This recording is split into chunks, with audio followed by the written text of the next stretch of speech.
Innal hamdalillah nahmaduhu wa nasta'inuhu wa nastaghfiruh wa na'udzu billahi min shururi anfusina wa min sayyiati a'malina may yahdihillahu fala mudilla lahu wa may yudlil fala hadiya lahu. أشهد أن لا إله إلا الله وحده لا شريك له وأشهد أن محمدًا عبده ورسوله لا نبي بعده. قال الله تعالى في القرآن العظيم بعد أعوذ بالله من الشيطان الرجيم يا أيها الذين آمنوا اتقوا الله حق تقاته ولا تموتن إلا وأنتم مسلمون.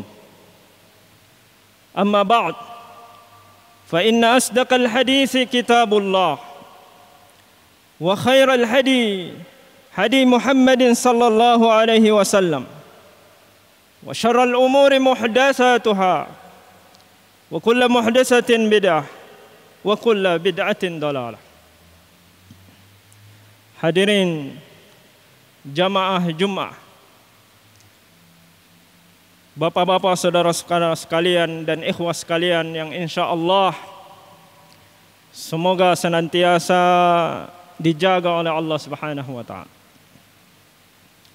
Di antara tugas utama orang beriman sebagai khalifah di muka bumi ini adalah menerapkan syariat Allah, memperjuangkan hukum Allah. Begitu banyak ayat-ayat Al-Quran yang memerintahkan kepada kita untuk berpegang teguh kepada syariat Allah. Dan juga di banyak ayat yang lainnya Allah memastikan bahwasanya tidak ada hukum yang lebih baik, tidak ada hukum yang lebih sempurna kecuali hukum Allah. Afa hukmal jahiliyati yabghun? Apakah hukum jahiliyah mereka inginkan? Wa man ahsanu minallahi hukma liqaumin yuqinun. Dan adakah yang lebih baik, siapakah yang lebih baik hukumnya kecuali hukumnya Allah bagi orang-orang yang yakin. Dalam ayat yang lain Allah Subhanahu wa taala juga berfirman, Sibghatallah wa man ahsanu minallahi sibghah wa nahnu lahu abidun. Celupan Allah, agama Allah. Dan adakah yang lebih baik agamanya? Dan adakah yang lebih baik celupannya kecuali celupannya Allah, agamanya Allah. Dan kita semua kepada Allah beribadah.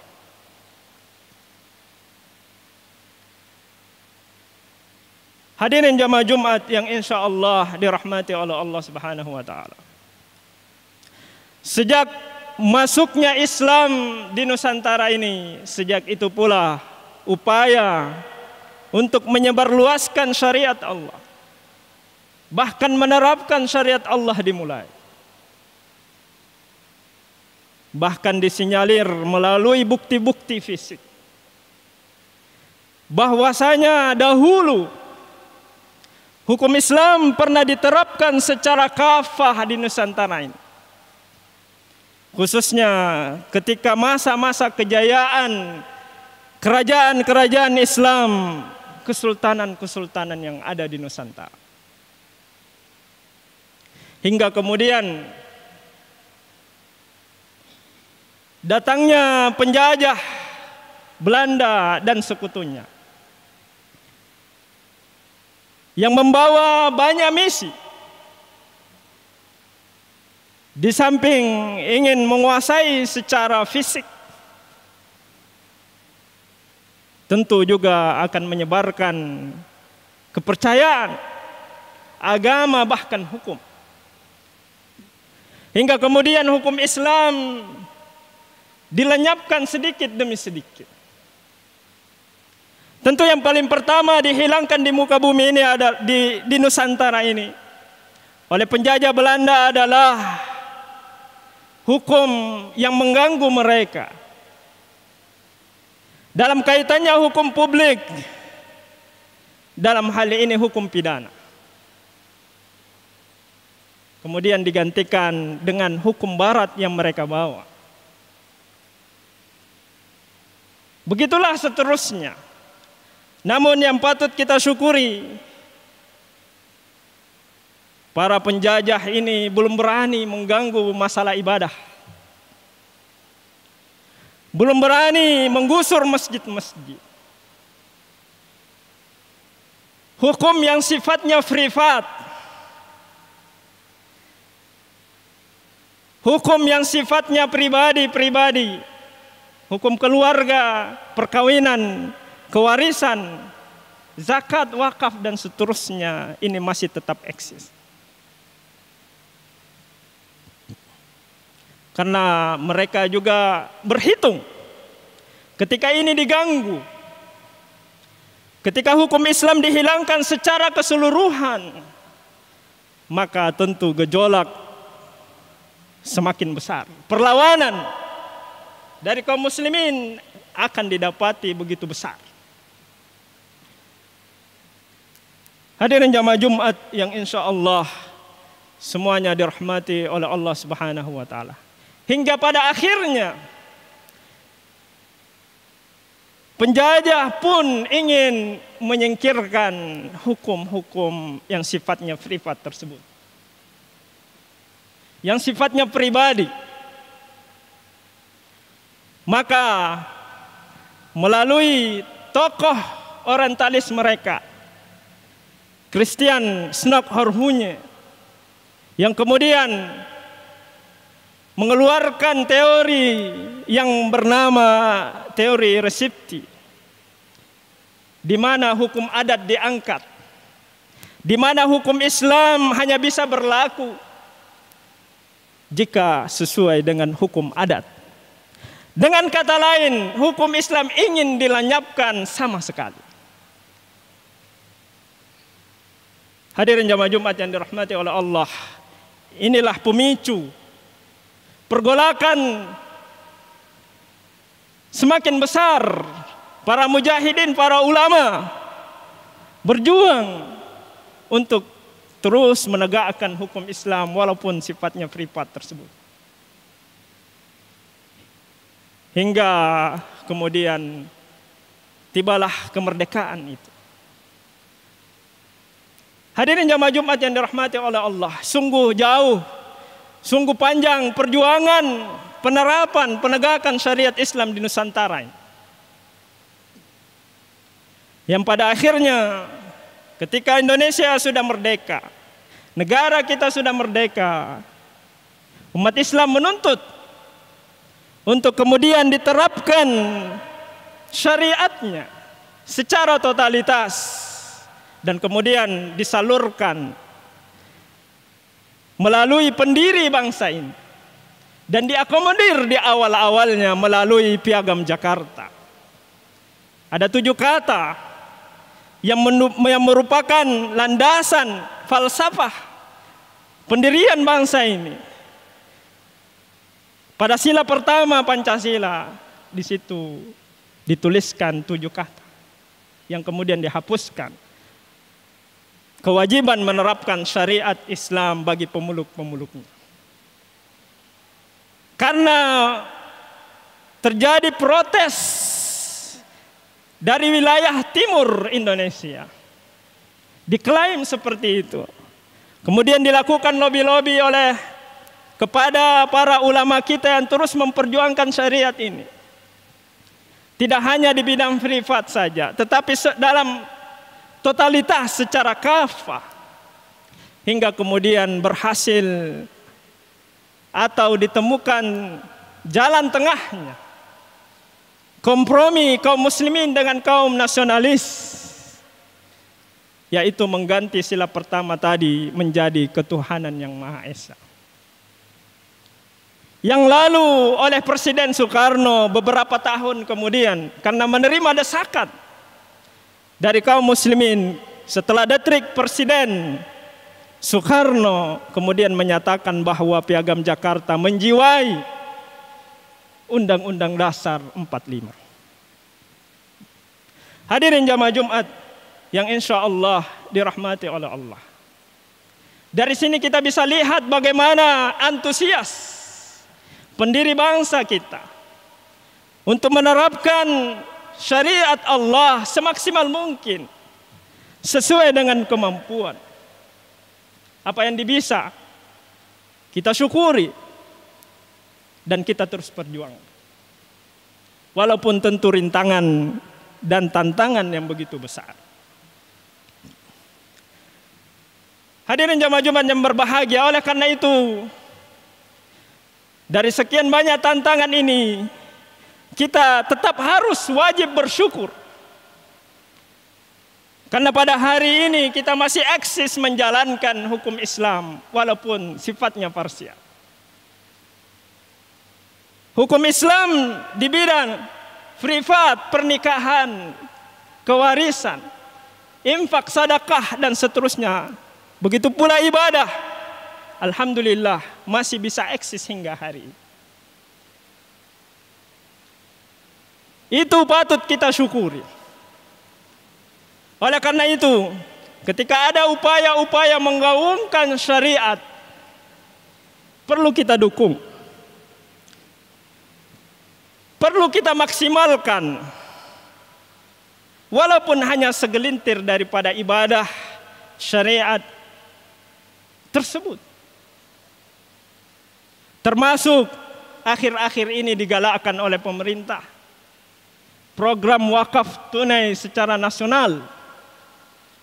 Banyak yang mengkritisi, banyak yang pesimis, banyak yang berpikiran negatif. Jangan-jangan dan seterusnya. Tetapi kita lihat sisi positifnya. Bahwasanya melalui program ini minimal sosialisasi terkait ibadah, sosialisasi terkait hukum, itu kita terbantukan. Hadirin jamaah Jumat yang insya Allah dirahmati oleh Allah. Kaidah usul fikih kita tahu bersama bahwasanya mala yudraku kulluh la yutraku julluh. Apa yang tidak bisa kita raih secara maksimal, maka kita tidak tinggalkan secara keseluruhan. Ketika ada peluang untuk menerapkan syariat, sekecil apapun itu, kita wajib dukung, terlepas dari kecurigaan dan seterusnya. Hadirin jamaah Jumat yang dirahmati oleh Allah. Allah mengatakan, fattaqullaha mastata'tum. Bertakwalah kepada Allah sesuai kemampuan kalian. Hari ini sampai di sini kemampuan kita. Dan tentu terus kita gaungkan, kita dakwakan bagaimana pentingnya seorang muslim menerapkan syariat Allah di muka bumi ini. Barakallahu li wa lakum fil Qur'anil azim wa nafa'ni wa iyyakum bima fihi wa zikril hakim. Aqulu qawli hadza wa astaghfiruhu innahu huwal ghafurur rahim.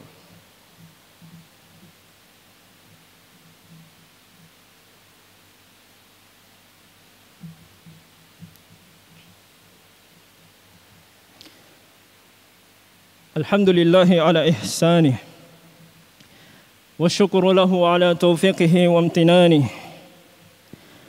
Ashhadu an la ilaha illallah wahdahu la syarika lah ta'ziman li sya'nihi wa ashhadu anna Muhammadan abduhu wa rasuluh ad-da'i ila ridwanih.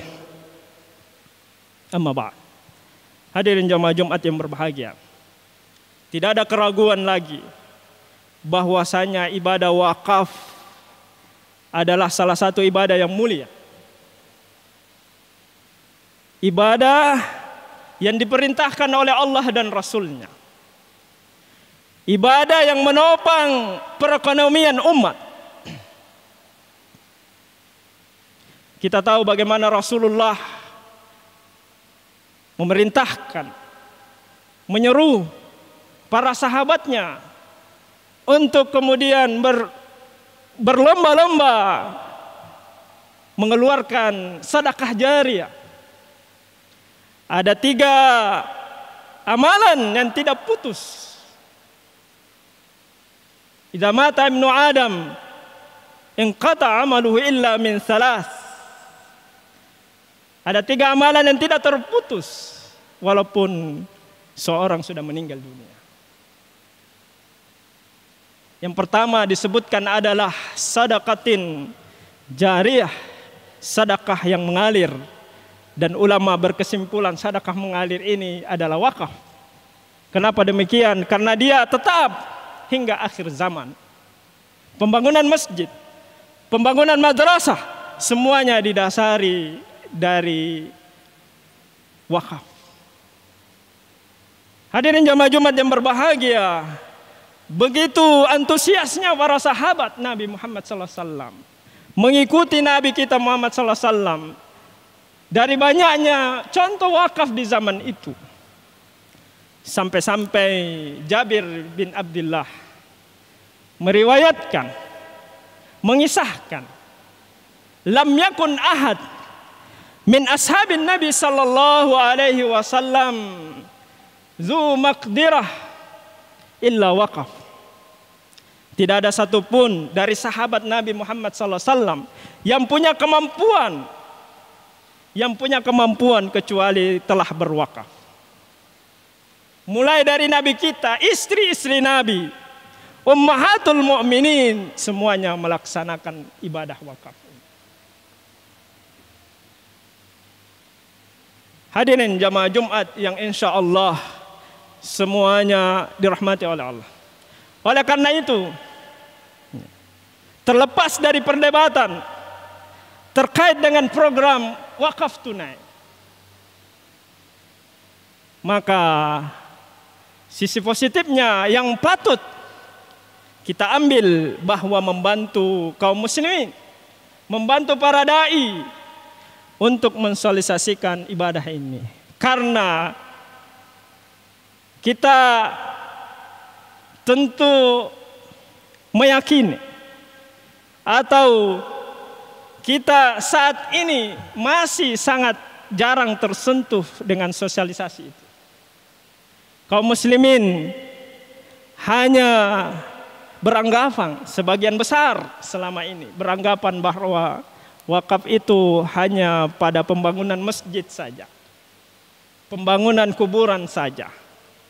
Hanya sebatas itu. Padahal mulai dari zaman Nabi Muhammad SAW, begitu banyak contoh yang diberikan kepada kita. Wakaf kepada keluarga, zurri, wakaf produktif, semuanya pernah dilaksanakan di zaman Nabi kita Muhammad SAW. Sehingga ketika ada gerakan seperti ini membantu kita mendakwakan syariat Allah.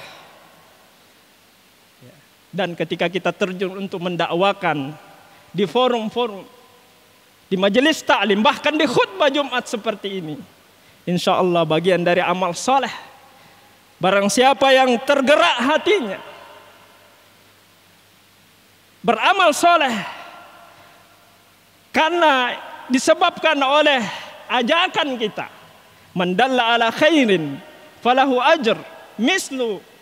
mislu ajri fa'ilihi. Baginya sama dengan orang yang berwakaf dalam waktu dekat Ma'had kita akan membangun asrama putri. Maka di samping kita mengeluarkan harta kita, kita ajak orang untuk berwakaf. Insya Allah di sana kita dapat pahala yang jariah. Hanya sekedar kita sampaikan, hanya sekedar kita tuliskan, hanya sekedar kita share beritanya, insya Allah kita juga akan mendapatkan pahala jariah itu. Hadirin jamaah Jumat yang berbahagia, mari kita terus berupaya untuk menjalankan syariat Allah, ibadah Allah, hukum Allah semaksimal kemampuan kita. Dan kita dakwakan.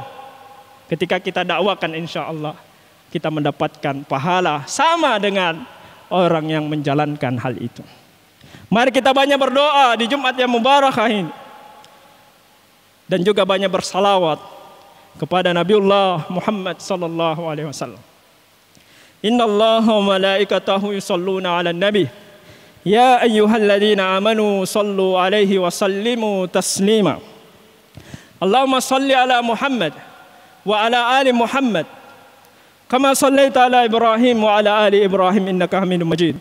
Allahumma barik 'ala Muhammad wa 'ala ali Muhammad kama barakta 'ala Ibrahim wa 'ala ali Ibrahim innaka Hamidum Majid. Allahumma ighfir lil muslimina wal muslimat al ahya'i minhum wal amwat innaka sami'un qaribun mujibud da'wat ya qadi al hajat. Allahumma izzal Islam wal muslimin wa zil syirk wal musyrikin ya rabbal alamin.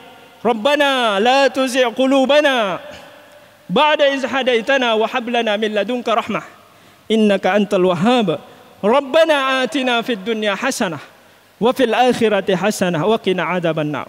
Ibadallah, innallaha ya'murukum bil adli wa ihsan wa ita'i dzil qurba wa yanha 'anil fahsya'i wal munkar wal baghi la'allakum tadhakkarun wa la dzikrullahi akbar wallahu ya'lamu ma tasna'un.